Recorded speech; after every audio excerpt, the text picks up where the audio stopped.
Do not take me wrong when I say in South Africa, the South African government, its own, has made the education slash tertiary education to be devaluated.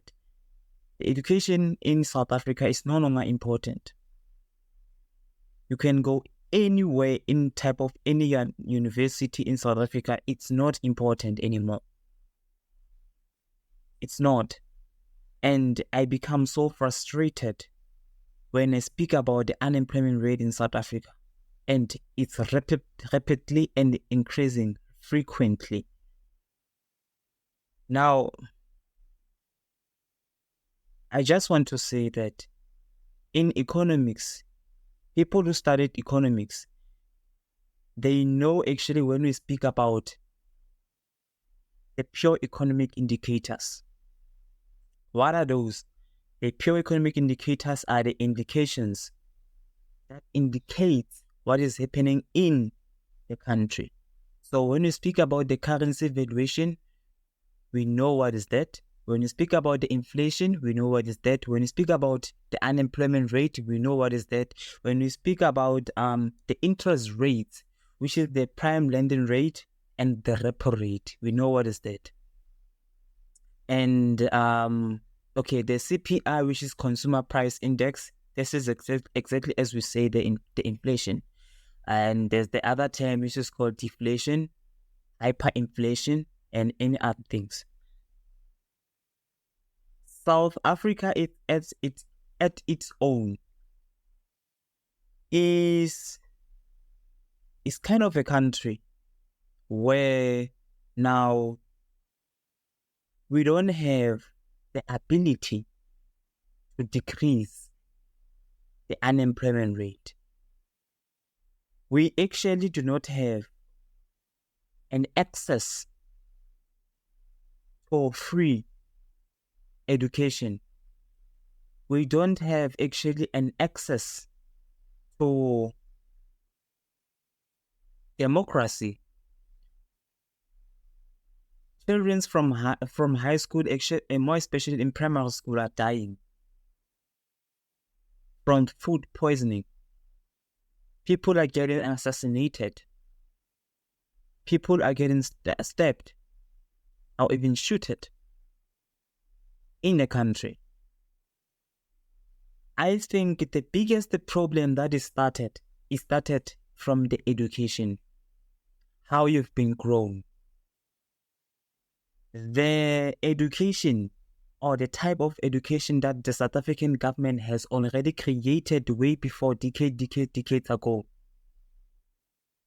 is the very same education that made the murderers today, that made people to be the biggest scammers in South Africa, that made people to rape, that made people to be cruel, to violate people, even to create the product that is fake and actually produce it.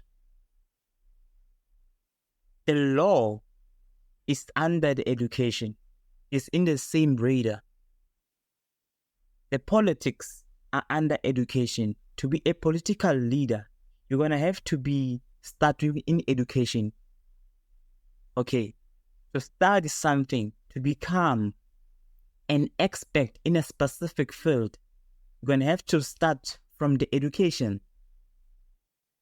This is why we say in order for you to offer a skill, you train yourself. You start training yourself. You implement a certain practices in order to master something. So, in South Africa, we are theoretical people. We have a theory more than skills. This is why the unemployment rate is higher. I just bumped into a TikTok video. I think it's the day before yesterday, on the 20th of October. And I met the guy said that when he was young, they used to say, sell so that you can see and experience that selling is not for you. It is for you when you are uneducated. So you're going to have to be educated so that in future, you are no longer doing this. You are educated and working high class work or job employment. Only not to realize that selling is the best.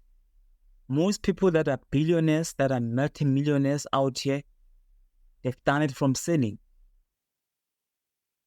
So in South Africa, we have the narrative or the concept of saying theory, it's good. Theory, it's future, which is in truth, it's not. A skill and a set of a skill to practice to sell is the most important part ever in the whole world.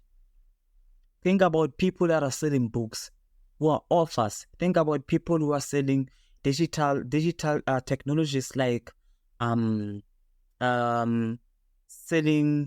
hosting websites,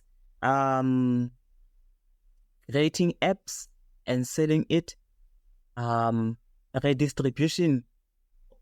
The distribution of online services. There's so many things out here. It's throughout learning a skill. I become so hateful when it comes to South Africa because each and every time we even see that the government, our own government, including our own political leaders, have already failed to make South Africa to succeed, have already failed to plan and execute according to our issues, according to our problems. So when there is a problem, we come up with a solution. But instead of doing that, they are not. There are notes that I've been preparing over here. I say in South Africa, tertiary education is increasingly being questioned in terms of its importance due to various economic and social challenges. So a significant factor is that a lack of job opportunities, particularly in the government sector, where vacancies have been shrinking. One, the government hiring is slowing down. Like it's slowing down. Let's speak about teaching or education. When I was in high school, almost all of my friends went to varsity to study education because they realized that education is the best. Education is the future. But most of them, they're sitting at home with their own degrees and doing nothing. So hence I said that the government hiring is slowing down. Think about Department of Health. It's slowing down. Think about even army itself. Still is slowing down. The number of hiring right now in 2024 compared to a number of hirings in 2022, 2021 downwards, it's decreased, has been reduced. And why is that? And even in different any other different departments out here, even in finance, even in police, subs, now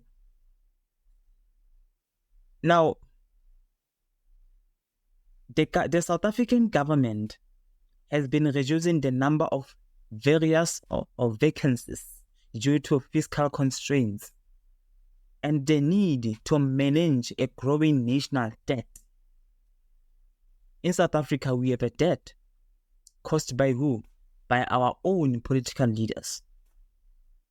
This means fewer jobs, opportunities for graduates who often rely on public sectors of employment as government department and state-owned entities or enterprise freeze or limit hiring, many graduates find it difficult to secure the positions, and even after completing their tertiary studies. Most of the other reason why in our government or the process of hiring in the South African economy is slowing down is only because of there is a higher number of graduates in South Africa. All of us, we need employment, but the ratio is 1:10. What is 1? There are people that are opening up the business. That is 1. Is to 10. 10 is number of people that needs employment, which is not aligning together. When there's 1 entrepreneur or business owners opening up a business, and there's 10 people that they want to get hired and they could graduate, who is going to hire you? That particular 1 person? Not really. Not really. Now, as I continue, number 2, high unemployment rate. Now, about this one, I say South Africa has one of the highest unemployment rate globally. Now, especially among the youth. According to the recent statistics, youth unemployment between the age of 15 to 34 was around 46.5% in 2023, last year. Now, even with tertiary qualifications, graduates face stiff competition for few available jobs. So the radar of the employment is becoming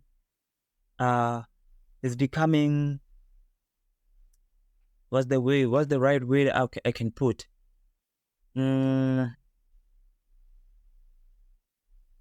It's saturated.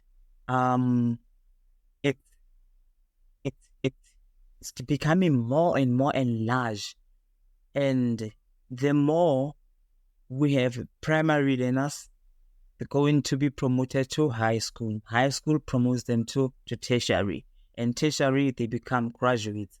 Okay, and the graduates now they are looking for the jobs, which is they were fed up by a lie to say if you got graduated, you need to look out for a job which can sustain your life with a permanent post. Wow, this is bad. Now, as I continue over here, now they say tertiary qualifications graduates face a stiff competition for few available jobs, leading to frustration and disillusionment about the value of high education. Number 3, skills mismatch. Now, many students pursue degrees in fields that do not align with the demand of the current job market, contributing to unemployment. Now, the economy, particularly in the context of fourth industrial revolution, increasingly values the skills in technology, innovation, and the entrepreneurship, which aren't always the focus in traditional tertiary education programs. This is exactly like when you want to go to varsity, you only studying the course that you don't love, the course that you don't even going to acquire more and more skills so that you become better and become expert in your field. And the other thing is, if you want to study for something, let's say, for example, particularly law, know that you're going to love it and you have passion about law. Don't study law and therefore you don't follow the law. You don't follow the basic law. You don't even follow your mother's law at home. Or even in tertiary, they say to you, come to a lecture hall at 9 o'clock for this particular thing or for this topic, and you pitch 9:30. You do not follow the law. You don't respect it. So this is out of passion. Make this or study something out of passion. If you don't, you're not gonna do it. You are not going to do it. And this is why when you got it to an interview, they interview you, they can see that there is no skill in here. Just, yes, you have a knowledge, but you are not passionate. You don't show love out of that communication. Verbally, when you say something in your words and you actually love it, obviously you're going to see according to your reaction, your reactions, your words, your passion, how you speak, you're going to see that you love this. And you can actually acquire the skill even if you can give you the internship. So I, as the manager, the employer, I'm going to give you the opportunity out of seeing you that you love it. If you are just coming to an interview without passion, without answering questions accordingly or according to how have been asked, there is a high chance that you're not going to hire it. You're not going to get that internship that you've been looking for. So it is important to align the studies with your passion, with what you love. Then you can succeed in it. Okay? So now, number four, the standards of living. For many South Africans, the high cost of tertiary education combined with uncertainty of employment post-graduate exacerbates the economic burden. Graduates often leave university with student loans, debt, but without the means or to improve their standards of living due to a lack of income from a stable employment. Once again, this is the notes that I've been preparing yesterday. So, while I was writing these notes, when I was writing this topic about the standards of living, people, they always say the standards of living is too high. And we often see that even if we go to the retail store, the usual prices that we see, that we know, are not even there. All we see from the product or the tag is an unusual price or amount. And why is that? Once again, it's because of your pure economic indicators. The interest rate affects the price and the standards of living. The inflation itself, the petrol price, the oil price affects the price and affects the standards of living, and it also dictates on how we live and how we're going to live in future. If the petrol now they increase it today, relatively is going to affect the price of the products that we always continue to consume, which is at the basic essential needs. How do we solve the high standards of living? Simple. Adapting the skill. Once again, and you monetize your skill so that you can receive money. And then once again, you can able to afford to buy those goods and services that are inflated. Lastly, the rise of alternative pathways. With the growing accessibility of online education and vocational training, many of the seeking quicker. Okay, I'm so sorry about that. The lights just went off, so I had to pause this video. Okay, I was speaking about number 5, which is the rise of alternative pathways. So with the growing accessibility of online education and vocational training, so I hold here that many people are seeking quicker and more affordable ways to gain skills relevant to the labor market. These alternatives can provide the practical skills for entrepreneurship, freelancing, or sector like IT, which are often more in demand than the traditional qualifications. Now, in the traditional qualifications, I can say that in South Africa, and in most cases around the globe, people, they hate 9 to 5 job. Most, I think 60%, even people who are unemployed, they hate 9 to 5 job. I bet. I bet. People, they just want to be their own boss.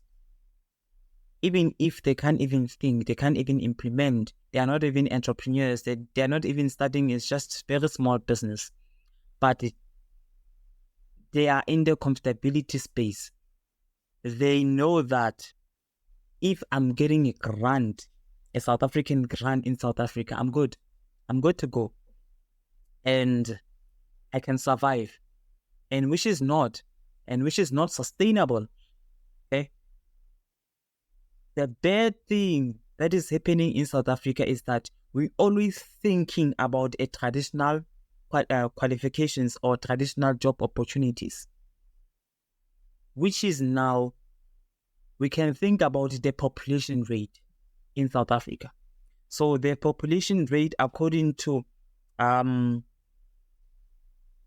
stats, I think the stats of 2023 was 62 million up to there, and now it's 63.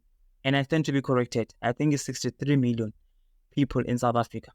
And if we can calculate and combine together the number of graduates between 2020, 2021, 22, 23, it's thousands of students that are unemployed. And do you still think that the traditional job opportunities are still there? How many people are getting hired in that a huge amount of percentages that are those people that are being graduated from varsity? I think now it is time to monetize your skill. Whatever the skill that you have, it's time to monetize it. It's time to think now. It's time to implement the strategies to make money. And that money can generate more money even you are sleeping. Now, there's the other thing. Okay, the other thing.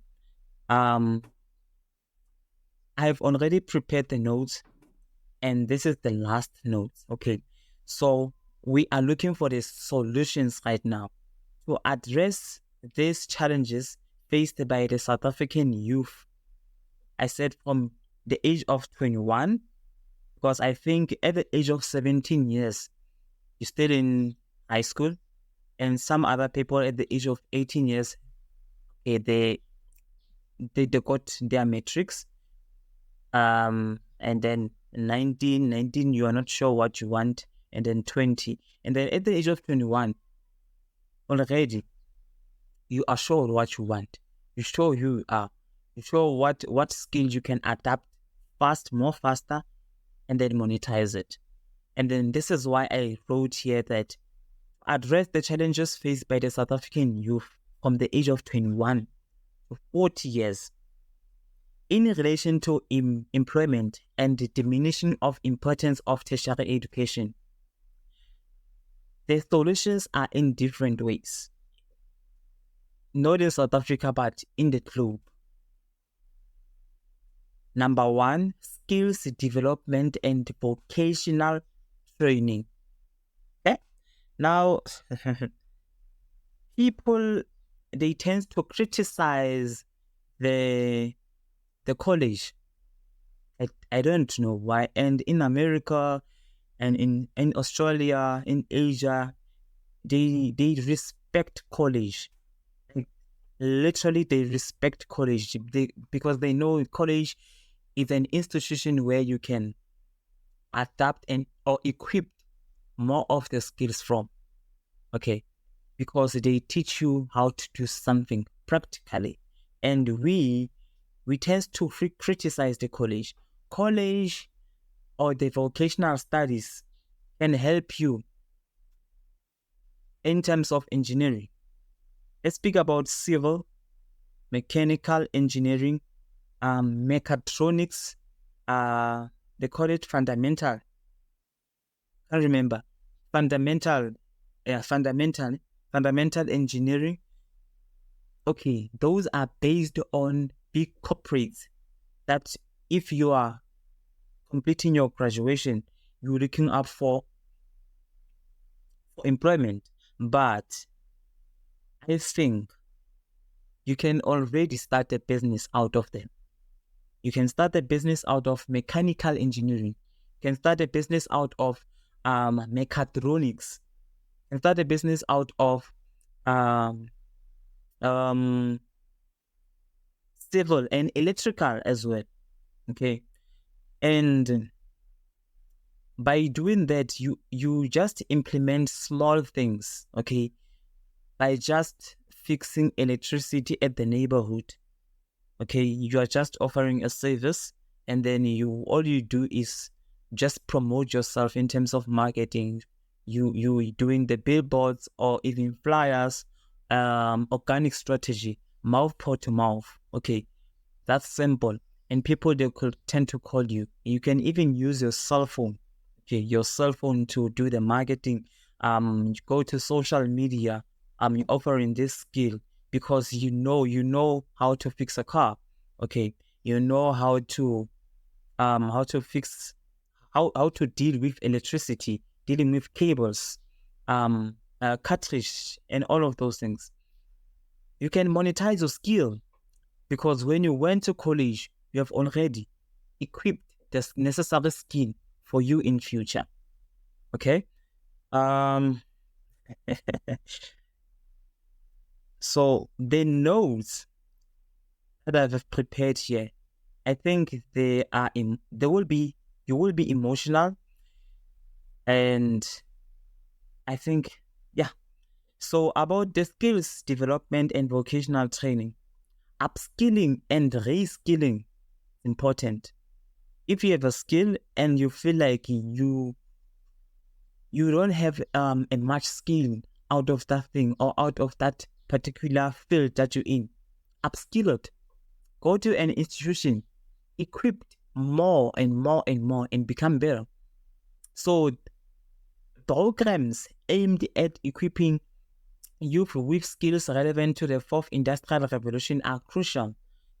This includes training in digital skills, coding, data science, and other technology-driven fields, which are increasingly demanded by modern industries.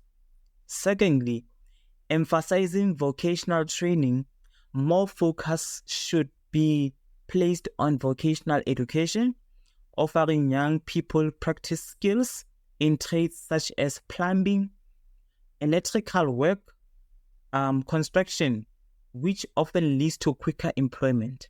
Okay? Construction like a building, architecture, you can monetize your skill out of it. You can monetize your skill out of it because people are building.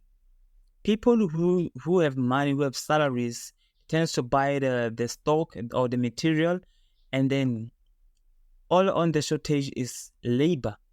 They don't know who to hire. Okay, you should be there and offer a skill instead of saying you are unemployed. Okay, while you are applying, I'm not saying don't apply. I say to you, apply, but simultaneously use the skill that you have and try to monetize it. How do you monetize it? So social media. You use what? Social media. You use billboards. You use, if you have money, pay the ads. Pay Facebook, YouTube. What else? Instagram, LinkedIn, or any other things. Okay. So it is so important, imperative to monetize your skill. Okay. Or even create content so that social media can even pay you for your own content because of what? Engagement. What is engagement? Likes, commenting, and views. Even it's approaching what? Partnership. Because the more you're creating, the more you're posting videos, the more you, therefore you increase number of followers or subscribers. Therefore, sponsors approach you, they offer a deal for you. Okay. So there are some different ways how to monetize a skill. Secondly, support for entrepreneurship. I am so sorry to say this, but I'm not sorry. Our South African government / programs, they don't really support the entrepreneurship. This is why people who have ideas, people who have business ideas, and they even drafted down the business plan, failed. They have failed. I know you know. I maybe you know this guy. Visi Tembekwayo once said that if you have survived 9999 or 999, meaning your business already succeeded. 9999, that simply means it can reach probably 3 years. I think 3 years.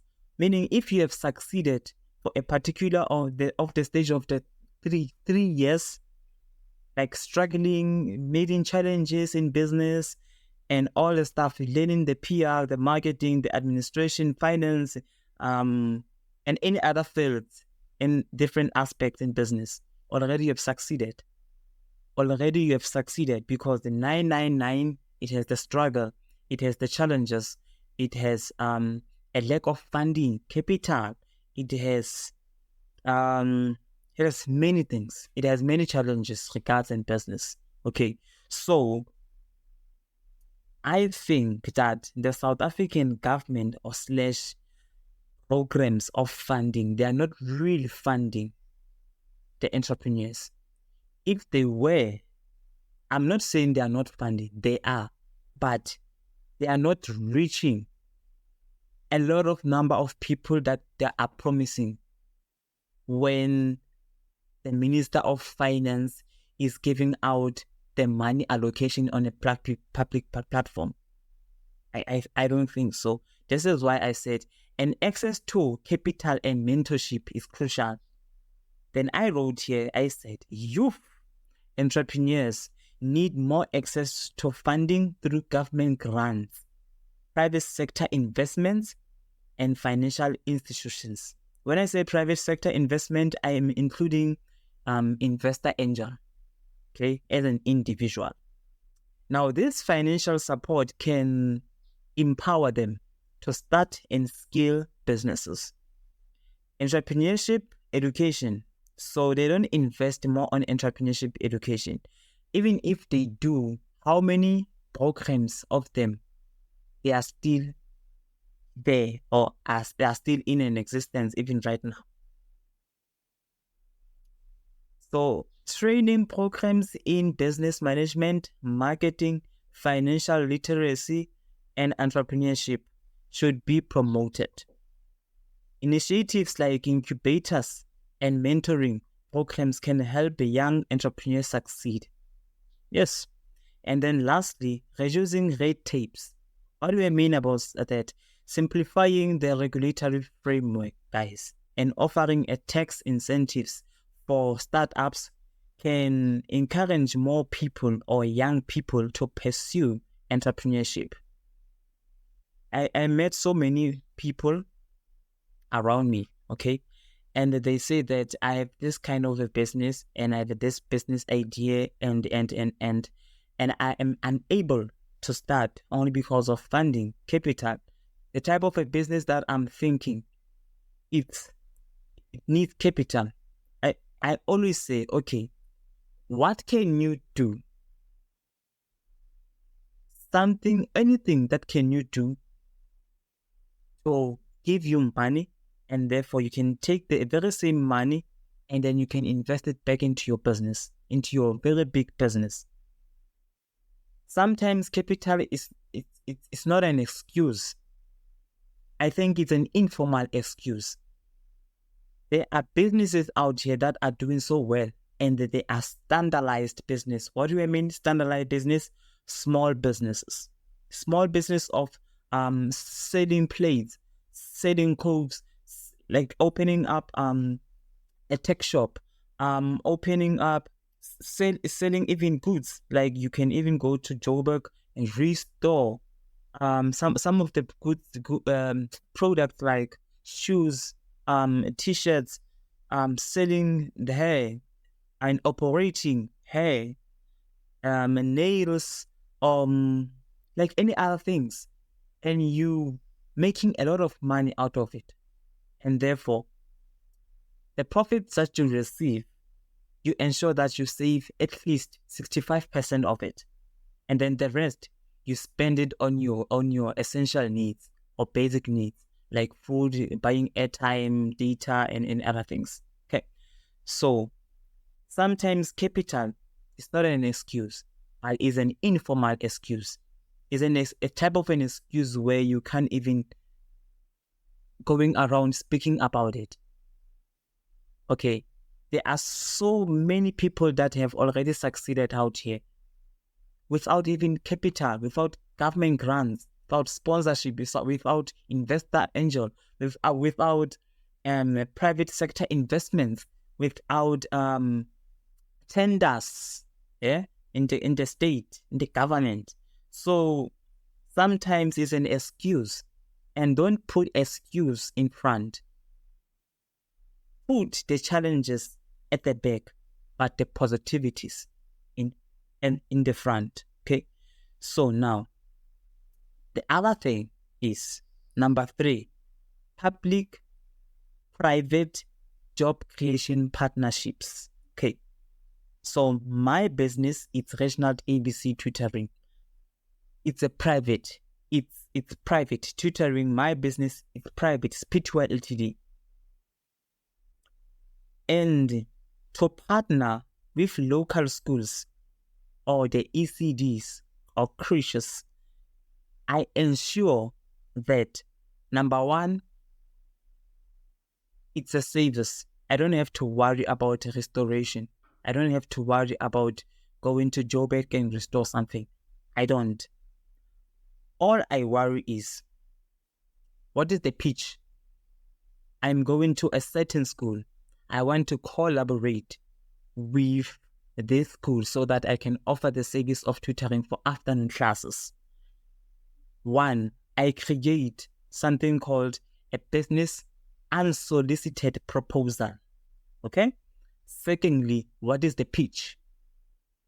And thirdly, I ensure that I comply with the seniors on top. Who are the seniors? Department of Basic Education and or the districts, because we often call it districts, but it's Department of Education. It includes the basic and higher education inside. Okay, that's what I need to prepare. That's what I need to prepare. So I need to prepare filing. I need to prepare the pitch, communication, my presentation. Okay, that's all I need. That's all I need. Okay, so I ensure that when I pitch, I pitch in a right way. One, I make an appointment with the principal. I make an appointment with the SGBs. I make an appointment with relevant teachers that are assigned in the education part, which are called coordinators in education. Okay, so that's how I monetize my skill. I love education. I love teaching. So that I'm not going to sit here and say, there's no job opportunities. Teaching has no longer job opportunities. No, I do something out of it. I do something out of theory, out of graduation. So that tomorrow I can say, this is the business that I've built. This is the type of a business that I can be proud of. Okay? So, let me explain this. Collaborating with the private sectors. The government should collaborate with private companies to create internships, apprenticeships, and work-based training programs. So these initiatives can help bridge the gap between education and employment by giving young people valuable work experience. Through youth employment initiatives, tax incentives can encourage businesses to hire young workers, increasing job opportunities for the youth. So this is hard, but it's simple to think. Okay, you just need to think out of the box. Okay, and the type of a business that you are right now, how can you collaborate? Okay, how can you collaborate with the government? Think about businesses that were producing masks, okay, face masks. Businesses that were producing sanitizers. They got into the government contracts and give out a tender to say, we're buying from you this type of a product, and we give you this much, and therefore you give us X number of packages. Simple. Okay. All you have to do and worry is to produce more and more and more and more and make millions out of it. Okay. Number 4, education system reform. Mm-hmm. This one is emotional. Aligning curriculum with job market needs. Tertiary institutions must revise their curricula to match the skills required by modern industries. Working closely with businesses can ensure graduates are prepared for the workforce. The curriculum, the lesson plan, or the syllabus that our current local schools that are giving to our learners, it's a scam. It's a scam because what is DBE? There's a book called DBE. I don't know if I still have it. There's a book called DBE. Such a very useless book. How can you monetize a skill out of DBE? I think a skill can start from early as primary school, early as in foundation. That's where a child can equip a skill. Because to see that this particular child, it has a potential to play soccer or has an ability to do artificial things. How do you see if you are thinking, you are pre-assuming that this is a type of a book that all the learners, despite that in grade 1 we have 4 classes, grade 1 A, B, C, D, but all the classes should read with this book. It's called DBE, and okay, it is fun. It has cartoons inside. It has things that you need to trace. Okay, there's so many different things. It's not useless, but it's not helping for future. What is helping is to create something that you can benefit in future and equip a necessary skill after that, and you monetize your skill. Okay. The skill should start as early as foundation phase. Okay. Throughout high school. Not you need to, when you want a skill, a certain skill, you're gonna have to go to a certain institution, tertiary, or college or university. Come on, it's not good, because I think it's late. It's late. Even though we know exactly that it's not that late, but I think it is late, because you need to focus on who you are, where you are better from as early as foundation phase, as early as you are young, at the age of 7, 8, 9. Some of other countries out here, they are considering to give learners the necessary skills like artificial, okay, engineering, sports, including soccer, playing chess, rugby. Like one school, they focuses on the academics 30%, but the whole 70% they're focusing on skills development at early. So these are type of the content that, or the context that we are keep worrying even today. So even if you want to take your child and lend your child to local school, you're even thinking about many things, many different things. But I worked the very same path. I was in grade 1 too, throughout university. And what now? So now I'm taking my child and putting my child from exactly the very same problem that I went through. This is putting to you as a child, as a parent rather. Flexible learning paths is combining traditions or traditional tertiary education with a technical and vocational training can offer students a well-rounded education, providing both academic knowledge and practical skills. Yes. Number 5, leveraging the digital and the gig economy. Okay? This one is very good.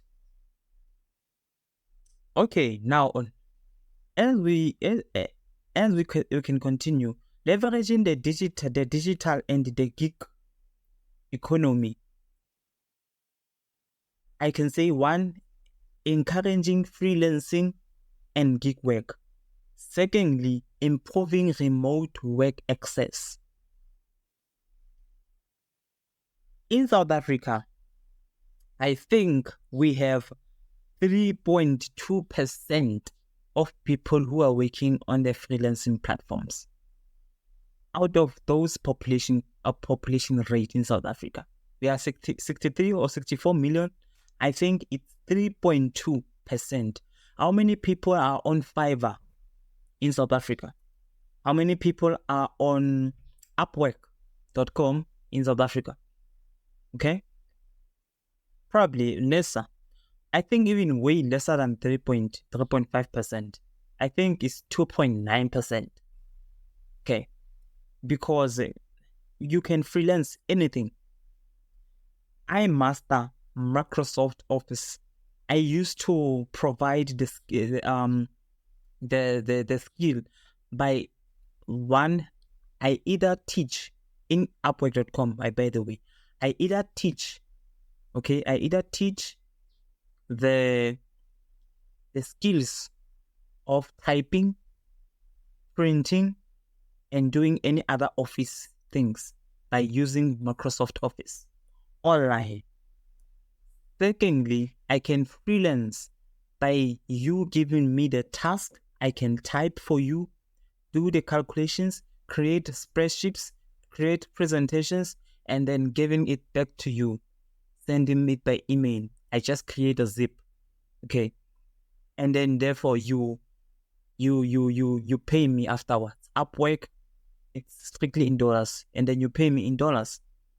And then as well as we know that the dollar is strong, converted into the South African rand, you see, it's a lot of money and you can survive. You can survive. Freelancing is not sustainable, but it can help you to capitalize a lot of money so that you can invest back into your business. Okay? So freelancing is important. There are some other people out here that are transcribing, text to speech, and then speech to text, and then there are so many different things. I know even AI is taking our jobs, is taking the freelancing jobs, but there are certain companies and individuals that don't even prefer AI. They don't prefer AI. They just need people to engage with, to communicate with. Hey, are you done with my? Okay, send me the documents that I said you can complete, and then that's it. Okay. But on an AI, you don't. I know AI is convenient, and you don't have to remind AI, but there's some, and most of people, they don't even prefer AI. AI sometimes is expensive. Okay, it's expensive, and you need to.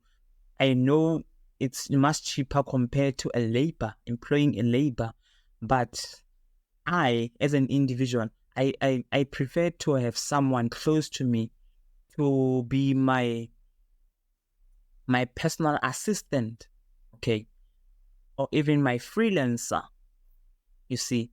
So yeah, so you can monetize the skill, so you can just do different things.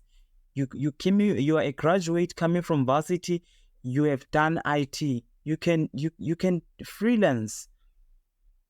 You know Microsoft better than other people, you can teach it, just like I did. You can teach, or you can even complete tasks for businesses. Okay, so how do you do that again? Once again, if creating a profile from Fiverr or Upwork, it's much complex for you. Approach companies. Do a research, sit down, do a research, and then which companies will they possibly need my skill? And then you list them, then you approach them. You do something called business unsolicited proposal. Simple as that. If they turn you down, go to another company. They turn you down, go to another company. As long as those companies, they need a skill, you will get hired. And in most cases, they give you a contract. If they see that now you are saving them nicely and genuinely, they tend to respect your integrity, your loyalty, because the more you get money, the more you hire people, the more you service them. See, so then you sign a contract, sign a deal, 5-year contract, 10-year contract, or even more than that, because sometimes businesses out here, they say, we want you for permanent. You see, so freelancing is important. But let me read the notes that have been prepared. So number 5, I said, leveraging and digital and gig economy. Encouraging freelancing and gig work. Youth can be guided to take advantage of growing a gig economy through freelancing platforms like Fiverr and Upwork, where they can offer services in areas such as graphic design, digital marketing, and IT. Secondly, improving remote work access, which is what?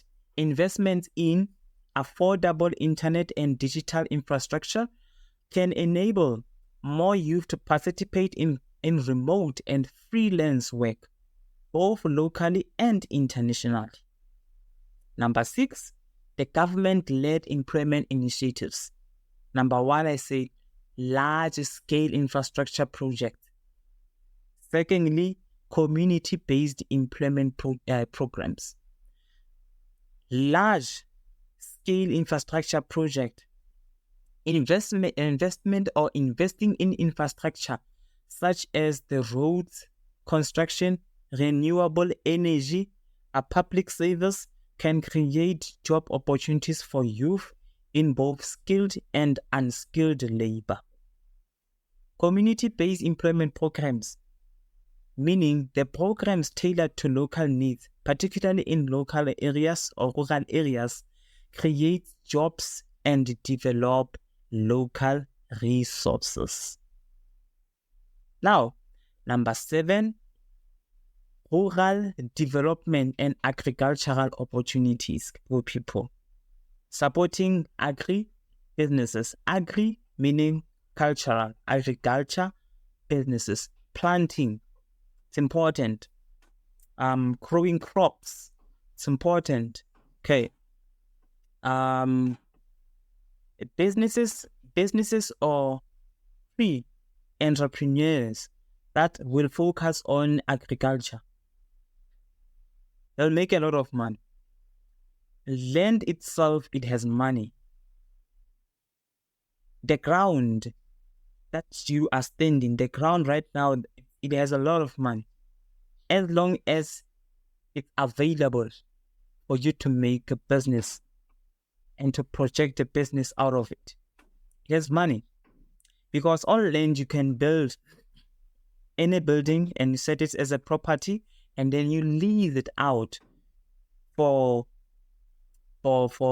people to come and pay as an apartment, students or workers. Okay. Secondly, agriculture, planting, growing crops. What are those? What can you plant? Potatoes, carrots, spinach, like any other fruits that you can sell afterwards. Okay, anything. And out of land, if you have it, you can resell it. Okay, you buy, you resell it, and therefore you refurbish it. Okay, you fix it, and exactly that it's gonna make a lot of money for you. All you need to do is to buy it and then refurbish, and therefore you resell. You see, or you hire people to make a lot of job for you. Okay, so now as I can go to the note, I said that offering incentives and training for the youth in agriculture can promote rural employment. Programs focusing on modern farming techniques, agri-tech, and sustainable farming can encourage young people to explore careers in agriculture. Land redistribution programs, transparent and fair land redistribution can provide young people with the opportunity to access land for funding or agribusiness ventures. Okay? And then number 8, career counseling and mental health support. That one is a serious, guys, and it has a lot of money.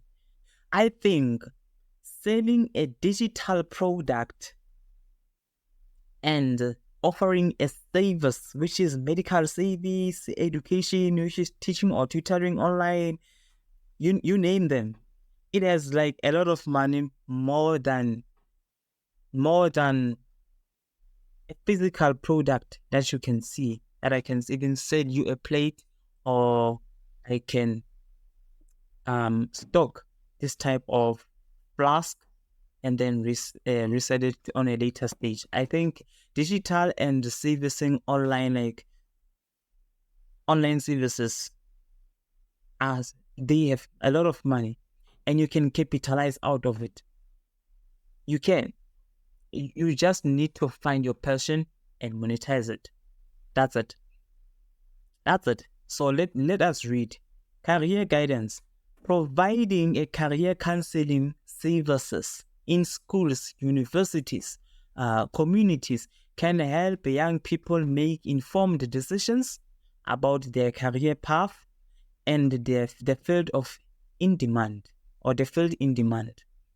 Mental health service, unemployed and job uncertainty can lead to stress and anxiety.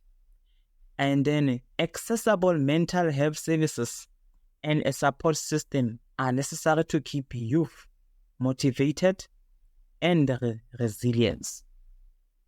Number 9, lastly, fostering innovation and technology adoption. Establish innovation hubs, creating innovation centers and tech hubs where youth can collaborate, learn and receive mentorship in technology-driven fields such as software development, green energy, and manufacturing can foster creativity and job creation. Government investment in fourth industrial revolution. Investing in sectors like artificial intelligence, robots, and renewable energy, the government can drive jobs creation and innovation, offering new employment opportunities to young people.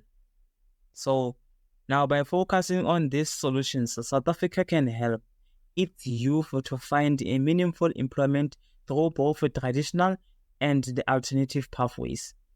So I think in South Africa, I'm not saying that education is a scam, even though I said it before, but I think we should not focus more on education rather than developing a skill and improving your personal development, personal entrepreneurship, business. In business, what you're going to focus on?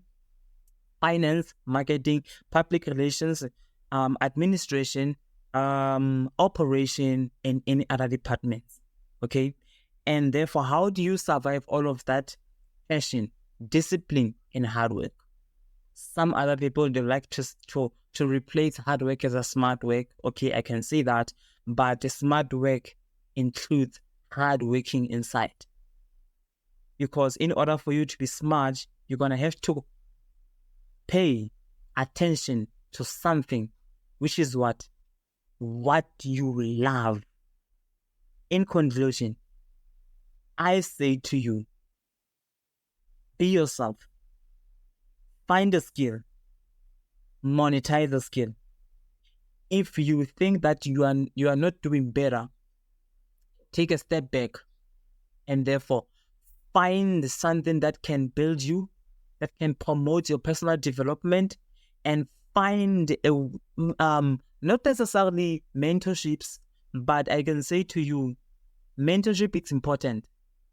This is why when I want to reach people who have done tutoring programs, I don't go to someone who have done business in theory, whether they have master's degree.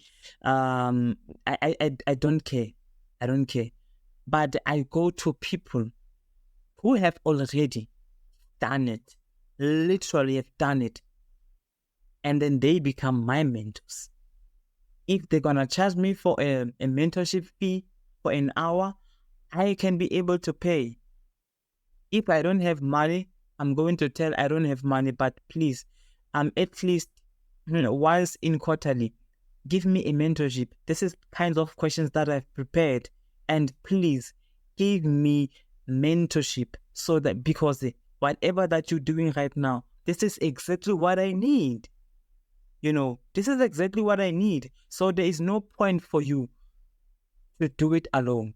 Just approach people, ask for mentorship, or even other people that can even coach you to say, let me coach you. Coaching is when people, they tell you what to do, what time, how, and when. But mentoring, they're just asking questions on how you can master marketing based on this particular department. Okay. So I end by saying, find a skill. More especially if you are here in South Africa, listen to me. Find a skill. Ensure that your skill align together with your passion. And therefore you can be able to improve yourself, promote yourself higher, scale higher like a skyrocket, and therefore monetize your skill. As long as you pay attention on 999, 999 that I've talked about Tembe, ensure that you are putting yourself out there. If you don't see yourself right now, no one else will. The standards of living right now in South Africa is higher. If you don't save yourself right now, if you don't find new pathways and leave the traditional employment opportunities and start to do better things, because right now we have better AIs, we have the things that can pick up your work. We have technology, we have things, we have business people out here that can even mentor you and help you and even plug you. Don't sleep on this. Don't sleep on this.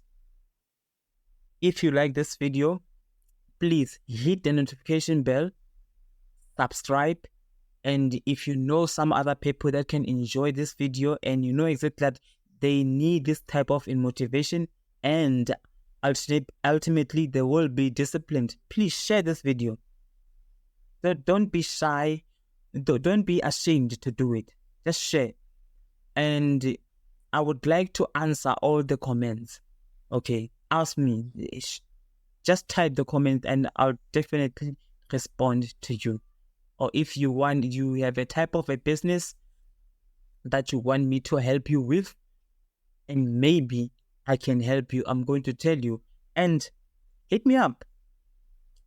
Cheers.